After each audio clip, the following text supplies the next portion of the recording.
Tottenham's transformation taught a lesson in how to beat Manchester City. When Son Heung-min started racing towards goal in the build-up to Tottenham Hotspur's opener, the supporters in the North Stand at the Etihad Stadium felt a sense of trepidation and déjà vu. It was at that end of the pitch that Son had scored two punishing goals on the counterattack in the Champions League quarter-final tie between the two sides almost 3 years before. The 4-3 home win that night was enough for Spurs to eliminate City from the Champions League on away goals. Whether Saturday's 3-2 away win will prove to be a knockout blow to City's title hopes remains to be seen. Pep Guardiola did not seem to be panicking in the aftermath of Saturday's thrilling match. "I never said the title race was over. That's normal," Guardiola, the City manager, said. "In January and February the teams at the bottom won their games because everyone fights for everything. It will be difficult. We know it. But today, it's happened. We lost a game. We were close to a draw, and maybe winning. But congratulations to Spurs. We recover with training sessions and prepare for the next game. We have to fight for every game, and every game we are going to win we will be closer. I said weeks ago we have to make a lot of points to be champions, and this is what we will try to do." Guardiola has good reason to avoid panicking. His team had not lost in their previous 15 Premier League matches, and Liverpool still need to win their game in hand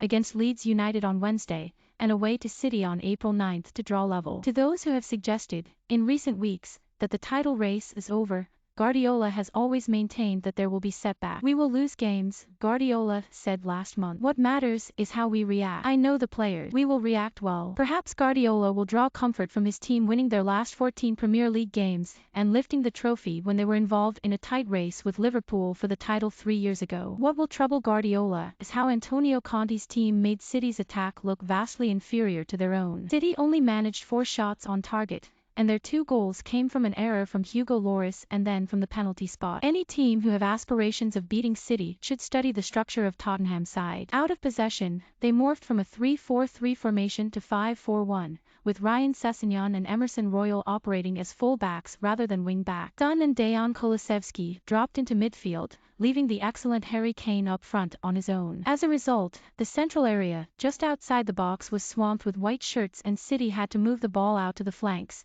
where they pinged an unusually high amount of crosses into the box. City put 34 crosses into the area, their second highest tally of the season. Only 7 found a blue shirt, which is unsurprising given that Bernardo Silva is the tallest member of the front three at 5 feet 8 inches. Being able to stifle City is an admirable achievement, but causing them problems at the other end of the pitch is not easy either. Spurs managed to achieve that, however, thanks to the movement and interplay between Son, Kulusevski and Kane, who dropped deep, and because of some lax defending from City's back four. Ruben Dias was caught flat-footed for Spurs first, João Cancelo and Aymeric Laporte left Kane in the box for the second, and Cancelo was guilty of allowing too much space for Kulusevski to cross into the area for Kane's winner. "I feel like it's a good wake-up call," Ilkay Gundogan, the City midfielder, said. "It wasn't necessary, but it's a good sign to recognize there is a long way to go in the league and that nothing is given. But I am sure we will put the work in and win more games." Eric Dier, whose organizational skills were key to Tottenham's defensive solidity,